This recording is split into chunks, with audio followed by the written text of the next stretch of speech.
Au thème de la session de formation organisée par le réseau jésuite africain de lutte contre le sida abrégé ADJAN, il est à présent question pour moi de partager ce que j'ai retenu. Il faut dire que le point qui a le plus attiré mon attention, c'est de constater que la jeunesse africaine, ou plus précisément la jeunesse de l'Afrique de l'Ouest, est confrontée à un fléau qui n'est jusque-là pas encore éradiqué. Ce fléau, c'est celui du VIH-Sida et des autres IST, sans oublier aussi le fléau de la consommation des stupéfiants. Cette session nous a permis de prendre conscience que nous, jésuites en formation, pouvions jouer un rôle auprès de la jeunesse que nous rencontrons et pouvons encadrer. Alors, je pense qu'au thème de cette formation, je ressors avec un certain nombre d'éléments, de matériel, de compétences acquises qui me permettront aujourd'hui d'avoir un discours cohérent auprès de ces jeunes pour les aider à prendre conscience de la situation dans laquelle l'Afrique, précisément la jeunesse de l'Afrique de l'Ouest s'y trouve et voir comment est-ce qu'eux-mêmes pourront contribuer, sinon mettre la main à la pâte afin que le fléau puisse être éradiqué. J'encouragerai à travers les réseaux sociaux, à travers les groupes de formation des jeunes, à travers toute autre plateforme où je pourrais intervenir, les jeunes à prendre conscience de ces fléaux, de cette gangrène qui mine la jeunesse africaine. J'encouragerai aussi les jeunes qui pourront, à travers d'autres plateformes, voir nos sensibilisations, agir aussi de la même. Telle est notre recommandation à la jeunesse africaine, de ne pas baisser les bras, de continuer à travailler, à lutter contre ces différents fléaux qui minent la société. Je dis et je remercie. Bonjour, je réponds au nom de Kassai Berlum, scolastique jésuite.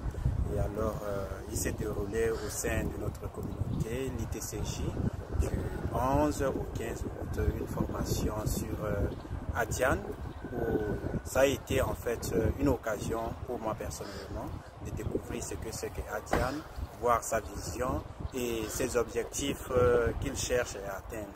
Et à travers cette formation, je me suis bien formé, j'ai bien compris la vision d'ADJAN et j'ai été plus informé sur ce qu'on appelle le VIH-Sida en Afrique, plus particulièrement dans notre contexte où le VIH-Sida n'est plus un sujet tabou, mais qui est une réalité qui bat à plein temps et d'une manière douce en fait passe son chaos.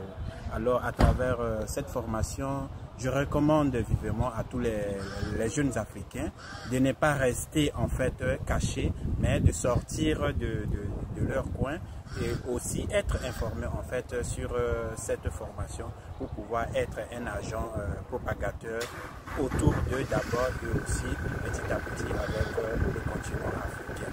Et cela doit beaucoup plus se manifester en fait même dans sa famille, dans les communautés religieuses, beaucoup plus encore dans les collèges. Je suis Dono Fabrice, jésuite en mission à l'Institut de théologie, la Compagnie de Jésus, en Côte d'Ivoire. Je dis merci au groupe ADJAN de m'avoir donné l'opportunité de participer à cette session, ce séminaire, d'où j'ai tiré beaucoup d'importance, beaucoup d'intérêt, tout à fait personnel. Ce que j'ai tiré de cette session, c'est la prise en conscience des fléaux qui gangrènent notre société, le VIH-Sida et la consommation des drogues dans le milieu jeune. Après avoir accueilli avec beaucoup d'humilité cette session, ce séminaire, j'intègre cela humblement dans ma vie de mission, à travers ma manière d'être, en accueillant les jeunes, en les protégeant, pour promouvoir le vivre ensemble. Parce que la jeunesse, c'est la langue, c'est le bouclier de la société. Du coup, les jeunes ont leur langage. Pour construire le futur, pour inventer le futur, je dois construire le présent. Merci. Salut, je m'appelle Valentino de la Compagnie de Jésus, étudiant à l'ITCJ. Je remercie ADJAN pour organiser ce programme que nous avons eu depuis le lundi jusqu'à aujourd'hui. Ça nous a aidé beaucoup à voir les mondes tels que le monde est et et nous aider à réfléchir comment, lorsque nous sortons dans le monde, comment on peut aussi aider les jeunes à travers tous les problèmes qu'ils traversent, et on peut contribuer beaucoup avec cette connaissance. Encore plus, je remercie Ajan. Moi, je réponds Loua Jean-Hélène Loua, originaire de la Guinée-Conakry. La session que nous venons de suivre dans ces derniers jours, ça nous a apporté des atouts qui vont nous permettre de mieux exercer notre apostolat. Et surtout, quand on parle de la formation des formateurs pour l'intégration des jeunes. Donc, cette formation intégrale des jeunes ne peut pas aller sans nous, les auteurs. Donc, nous sommes appelés ici d'accompagner ces jeunes dans les exercices pratiques.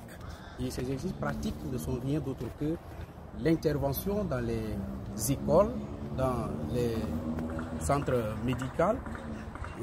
médicaux, j'aimerais dire, et aussi même les accompagnements spirituels aussi, pour les aider à grandir spirituellement et socialement. Et ce que je peux donner comme recommandation, c'est pour qu'à la prochaine, qu'on puisse nous envoyer des personnes qui peuvent nous accompagner aussi dans les centres pour faire cette formation pratique avec ces jeunes. Je vous remercie. Un réel plaisir pour nous en ce moment de participer à la formation qu'organise Ajan. Ajan nous permet de pouvoir réfléchir sur comment transformer notre société. Et pour transformer cette société, il faut d'abord utiliser des mécanismes tels que la formation et l'information. Et cette session nous a permis de nous rendre compte que pour transformer cette société, nous avons besoin de connaître les enjeux, les mécanismes qui pourraient permettre à cette jeunesse, à cette population de pouvoir se transformer, notamment à travers les enjeux des maladies telles que le VIH, les MST et tout ce qui va avec. Et ils nous ont permis de pouvoir avoir des moyens, des mécanismes, des méthodes pour pouvoir accompagner ces jeunes. Et moi, dans l'avenir, tout ce que j'ai reçu en lien avec cette formation pourrait m'aider dans l'accompagnement et dans l'écoute de ces jeunes. Quand un jeune s'approche de moi et qu'il me présente un cas, j'ai les mécanismes et les armes nécessaires pour pouvoir les aider par rapport à ça. Alors, les recommandations pratiques qu'on peut donner par rapport à la progression d'Ajan, c'est à l'avenir de nous faire venir des spécialistes ou du moins des gens expérimentés, en fait des bénéficiaires de cette formation. Je donne un exemple. Si par exemple Ajan a aidé des jeunes drogués à sortir de leur situation, de venir nous parler de leur expérience. S'ils ont aidé des gens qui avaient des problèmes de sexualité, de venir nous parler de leur expérience. Je pense que ce sera un plus à la méthodologie et à la manière de faire d'Ajan. Merci et bon vent à Ajan.